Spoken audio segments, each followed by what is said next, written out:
तो दूसरा पॉइंट था शिक्षा स्वयं में शिक्षा है, यानी गाइडेंस स्वयं में शिक्षा है।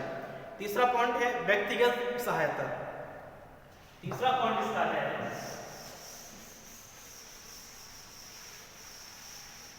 हम आपको गाइडेंस ऑफ नेचर, गाइडेंस की प्रकृति बता रहे हैं। तीसरा पॉइंट इसका है व्यक्तिगत सहायता।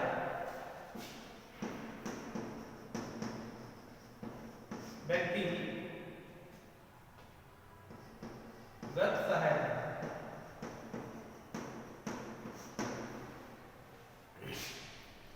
निर्देशन एक व्यक्तिगत सहायता है, भले ही निर्देशन समूह में क्या दिया जा रहा है, भले ही निर्देशन समूह, क्योंकि गाइडेंस और परामर्श दोनों में डिफरेंस है। मैं यहाँ आपको सिर्फ निर्देशन के बारे में बता रहा हूँ। तो ये समूह में दिया जाता है।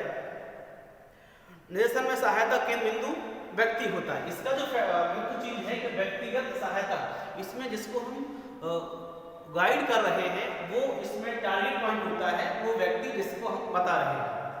तीसरा पॉइंट आपका है इसका व्यापक क्षेत्र।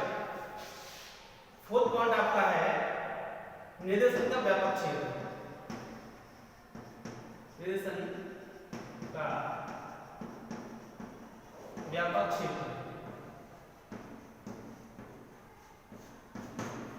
इसका व्यापक क्षेत्र। निर्देशन में लिंग और आयु के आधार पर विभेद नहीं होता है। ये नहीं कि भाई ये लड़की है ये लड़का है, इन दोनों को अलग अलग हम गाइड करें या गाइडेंस दें या इसका दोनों का निर्देशन दें, ऐसा नहीं है। हम इसमें सबको समान देते हैं, क्योंकि शिक्षा जो पाने का अधिकार सबको समान है। ये नहीं है कि महिला को शिक्षा नहीं देना चाहिए या इनको हम इस चीज़ के बारे में नहीं बताएं, खुलकर उस चीज़ को बताना चाहिए, समझाना चाहिए, जिससे उस चीज़ के बारे में व्यक्ति को एक्चुअल जो जानकारी लग सके। तो इसका क्षेत्र व्यापक है, कोई इसका लिमिट नहीं है, इसके कोई लिमिटेशन नहीं है, इसका क्षेत्र व्यापक है।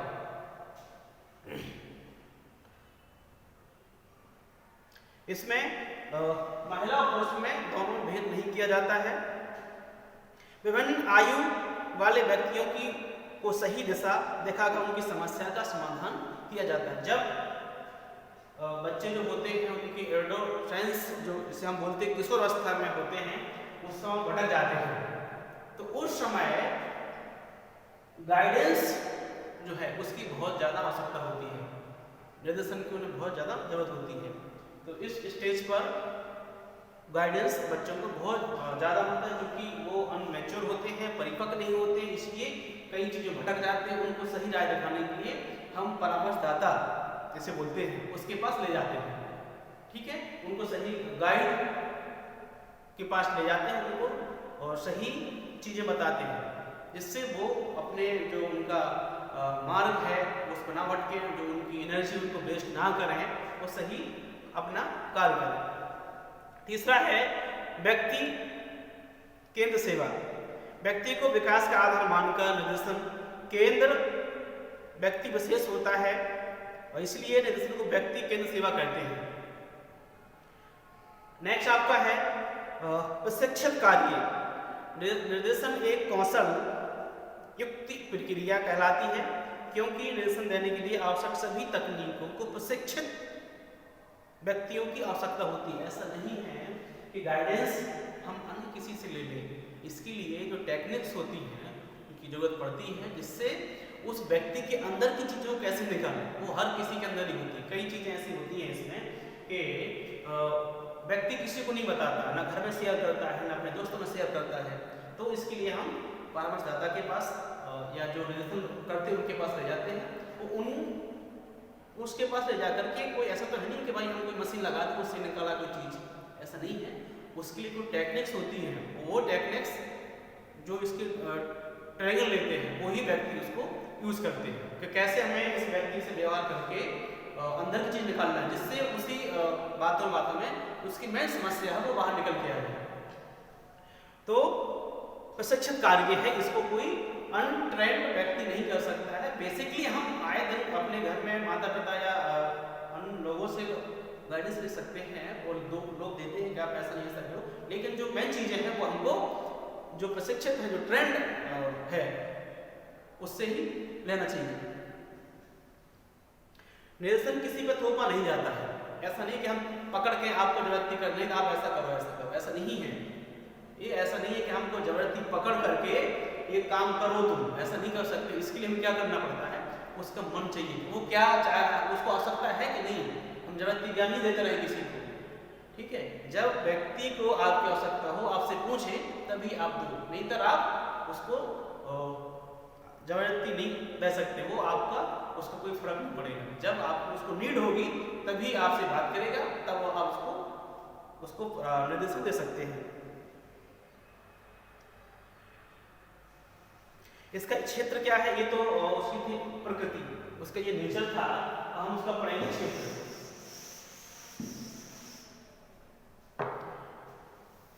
निर्देशन का क्षेत्र,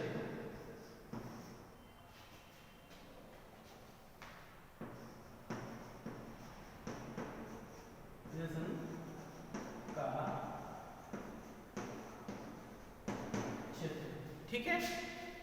इसका स्कोप क्या है, गाइडेंस ऑफ स्कोप या स्कोप ऑफ गाइडेंस।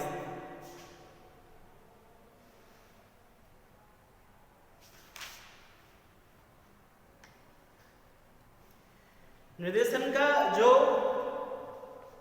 मतलब है वो है व्यक्ति की क्षमताओं को विकास करना, उसके अंदर, क्योंकि जैसे शिक्षा का मतलब है कि बालक के अंदर अंतर्निहित शक्तियों को विकास करना या उसकी अंतर्निहित शक्तियों को बाहर निकालना। शिक्षा का जो मेन उद्देश्य है, बालक के अंदर जो अंतर्निहित शक्तियाँ, उनको किसके द्वारा, शिक्षा के द्वारा बाहर निकालना। बेटे शांत बैठो, है मोबाइल बंद करो। अंतर्निहित शक्तियों को बाहर निकालना, ये शिक्षा कार्य है।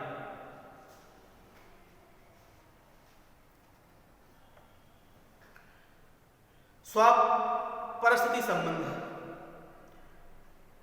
विद्यालय में छात्रों के व्यक्तिगत एवं सामाजिक संबंध, इस पे हम इसमें इसका स्कोप है, ये क्षेत्र है इसका। दूसरा आपका है छात्र का पाठ्यक्रम संबंध होना। तीसरा आपका है व्यक्ति का शैक्षिक एवं सामाजिक व्यवसायिक अवसरों से संबंध है। तो इसको हम एक डायग्राम के माध्यम से समझने का प्रयास करते हैं। जो निर्देशन संबंध केंद्र हो गया, ठीक है।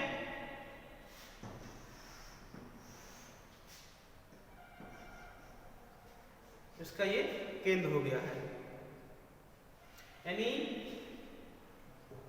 व्यक्ति की, जो मैंने कहा था,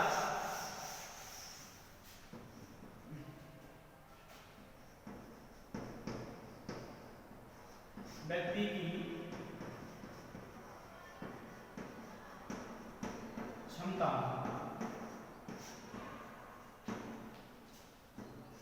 का विकास,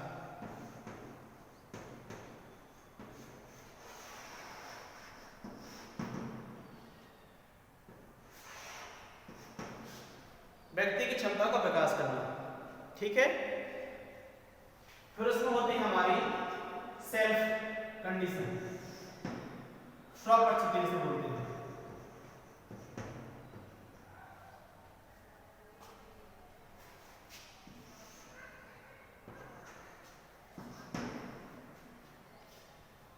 स्वपरिस्थिति संबंध इसे बोलते हैं।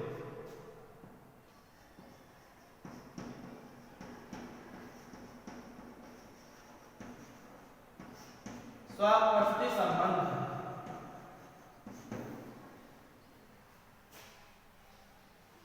ठीक है। यहां पर हमारी कंडीशन होगी, परिस्थिति होगी, यहां पर ये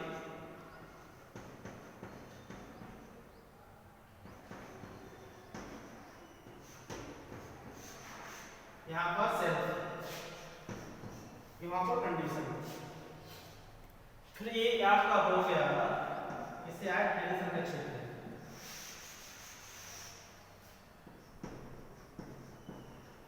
निर्देशन का क्षेत्र,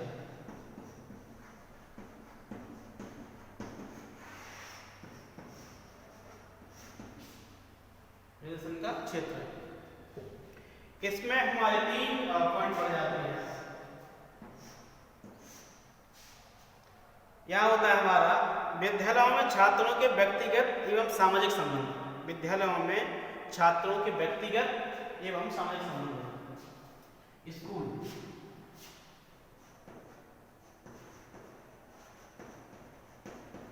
विद्यालयों में छात्रों के सामाजिक एवं व्यक्तिगत संबंध।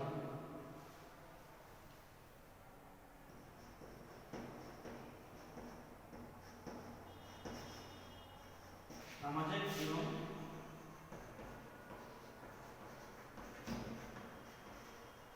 संबंध। यहाँ दूसरा हो जाता है आपका छात्र का पाठ्यक्रम में संबंध। छात्र का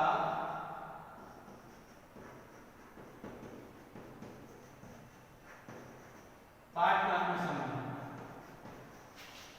तीसरा हो जाता है हमारा इसमें छात्रों का शैक्षिक एवं व्यावसायिक अवसर में संबंध। यहाँ पर हो जाएगा शैक्षिक और व्यावसायिक क्या संबंध है, क्या रिलेशनशिप है इसका। और अभ्यास के क्षेत्र में यहाँ पर एक और बढ़ जाएगा मूल्यांकन, एडजस्टमेंट और नवीनीकरण और विकास।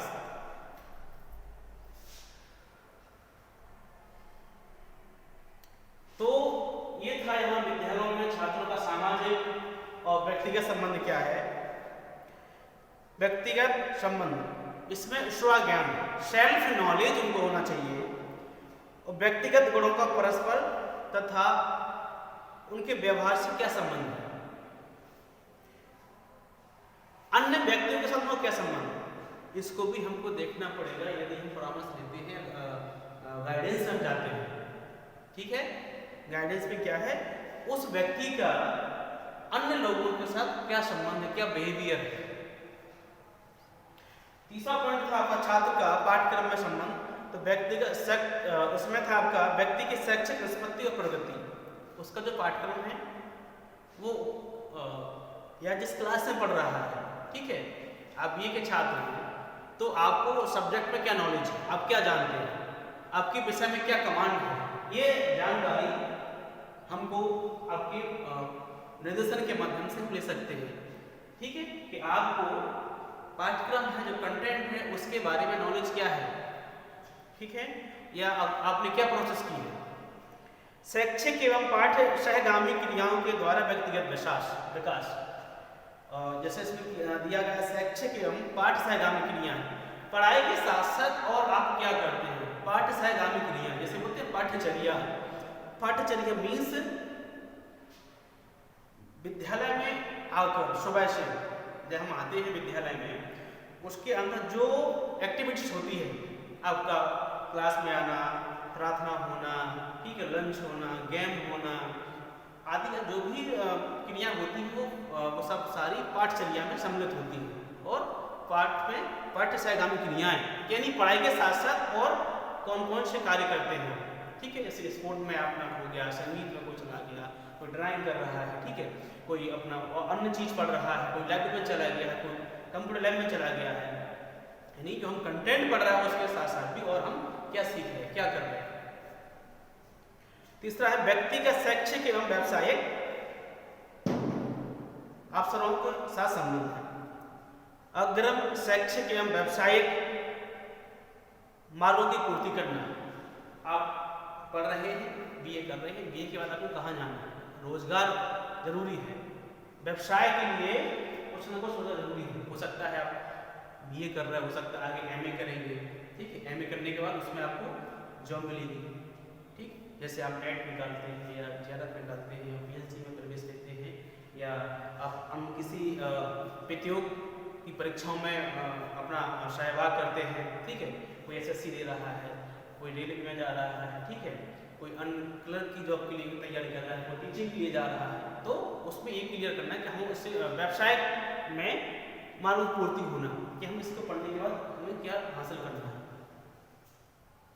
तीसरा, उचित शैक्षिक एवं व्यावसायिक अवसरों से लाभान्वित होला, लाभान्वित होना। ठीक है, आपने सलाह ले ली, भाई मैंने बीए किया है, मैं बीटीसी कर लूँ या बीएड कर लूँ, इससे हम टीचर बन जाएंगे, हमें एक अच्छा सा व्यवसाय मिल जाएगा, हमारा रोजगार तैयार हो जाएगा। नीचे था आपका, ये मैंने बताया था आपको, निरसन अभ्यास के क्षेत्र या उसके अंग जिसे बोलते हैं। तो पहला आपका मूल्यांकन, इवैल्यूएशन, छात्र के गुणों का वस्तुनिष्ठ एवं विश्वसनीय ज्ञान प्राप्त करने के लिए उनका निरंतर मूल्यांकन करना आवश्यक है। हमारी जो कक्षा के छात्र हैं, ठीक है, जो पढ़ रहे हैं, उनको हमें प्रॉपर जांचना चाहिए कि जो हम पढ़ा रहे हैं उसका कुछ आउटपुट निकल रहा है कि नहीं निकल रहा है। ये मतलब कि हम यहाँ कहानी सुना रहे हैं, उनको पेपर में 10 नंबर आ रहा है, 12 नंबर आ रहा है, 15 नंबर आ रहा है, तो ऐसा नहीं करना है। हमको क्या करना है कि हम जो पढ़ा रहे हैं उसको समय पर कि यूनिट टेस्ट है या वैसे ही किसी को खड़े होकर हम पूछ लेते हैं, तो हमें उनका प्रॉपर मूल्यांकन करते रहना चाहिए। या हम कोई काम कर रहे हैं, जैसे मान लो उन्होंने बीए कर लिया, बीए के बाद हम तैयारी कर रहे हैं, हम रेलवे की तैयारी कर रहे हैं, ठीक है, या एसएससी की तैयारी कर रहे हैं, तो हमको क्या करना है, उसके हम एग्जाम देते हैं, उस एग्जाम में हम अपना 100% देते हैं उसके लिए, तब तो ठीक है, हम सफल हो गए। या हम सफल नहीं हो पाता, हमारा उसका हमको देखना चाहिए कि हमारी कमी कहाँ है, हमने कहाँ गलती की, ठीक है, हम किस पॉइंट को पूरा नहीं छू पा रहे हैं, मैथ को कवर नहीं कर पा रहे, रीजनिंग को कवर नहीं कर पा रहे, जीओ को कवर नहीं कर पा रहे, इंग्लिश को नहीं कवर कर पा रहे, कहाँ हम कर रहे हैं, ठीक है, या जीएस को कवर नहीं कर पा रहे, तो उस चीज़ को हमको देखना है। इसके लिए हमको मूल्यांकन, हम स्वयं को मूल्यांकन कर लेते हैं, ठीक है, कि हम ये हमारा ये पॉइंट है या ये हमारा पार्ट है, ये कमजोर है, तो हम उसकी और तैयारी कर लेते, जिससे बेटा साथ बैठो, जिससे हम उसको क्लियर कर सकते हैं। तो निरंतर हमें अपने आप का मूल्यांकन करते रहना चाहिए। दूसरा है एडजस्टमेंट यानी समायोजन। तत्काल शैक्षिक, व्यक्तिगत और सामाजिक समस्याएं, समस्यात्मक परिस्थिति के साथ साथ समायोजन हेतु छात्रों को सहायता देना, ठीक है, उनको एडजस्ट करना। समस्यात्मक परिस्थिति कोई कंडीशन ऐसी बनती है जिससे वो अपने आप को अच्छा महसूस नहीं कर पा रहे, पढ़ाई में समस्या उनको हो रही, वहाँ महसूस हो, एडजस्ट नहीं कर पा रहे, ठीक है, या एडजस्टमेंट आपका हो गया, वही कोचिंग करना उनके लिए पैसा नहीं है, ठीक है, उनके पास बुक्स नहीं है, ठीक, समय का अभाव है, आर्थिक कोई समस्या है जिससे वो अपने आप को एडजस्टमेंट नहीं कर पा रहे हैं। ऐसे लोगों की समस्याओं को उनका भी समाधान करना चाहिए, ऐसे छात्रों की समस्याओं का भी उनको समाधान करना चाहिए। समायोजन का तीसरा पॉइंट है व्यक्तिगत कमियों को उपचार करना, पर्सनल जो कमियां हैं उनको दूर करना। विद्यालय में उचित समूह या कार्यक्रम के साथ साथ व्यक्तिगत संबंध स्थापित करना, लोगों का ग्रुपिंग करने के बाद जो उनके मनमुटाव हैं या जो पढ़ाई का नजरिया है, ग्रुपिंग करके पढ़ा सकते हैं। जीवन की यथार्थताओं को पहचानने और उनको योग्य करने के होने की सहायता करना, ठीक है, उनको अपने आप को पहचानना कि मैं क्या हूँ, ठीक है, मैं क्या कर सकता हूँ। तीसरा आपका था उसका पॉइंट नवीनीकरण, छात्रों को नवीन विद्यालय या व्यवसाय की दशाओं को ज्ञान कराना ताकि वह नवीन तथा स्थानों पर अनएडजस्टमेंट को समायोजित ना कर पाए या उससे ग्रस्त ना हो जाए। इसके बारे में हमें बताना कि हम नई जगह जाते हैं तो हमें अपना कैसे ढालना है, इसके बारे में हमको उनको बताना चाहिए। और नेक्स्ट आपका विकास, डेवलपमेंट, व्यक्ति की योग्यताओं को व्यक्तिगत विकसित करना ताकि वह स्वयं अपने परिवेश को समझकर दोनों के मध्य संतोषप्रद स्थापित कर अपना विकास कर सके। ठीक है, तो आज हमने आपका तो इसको पढ़ा है, दूसरा प्रकृति, तीसरा अर्थ यानी निर्देशन, ठीक है, क्षेत्र हो गया यहाँ पर, ठीक, ये तीनों पॉइंट हमने क्लियर करी। कल नेक्स्ट क्लास में हम गाइडेंस का यानी इम्पोर्टेंट क्या है, उसका महत्व क्या है, उसके प्रिंसिपल क्या है, उसका सिद्धांत क्या है, इसके बाद चर्चा करेंगे। तब तक के लिए आप अपनी दूसरी क्लास में जा सकते हैं। Thank you.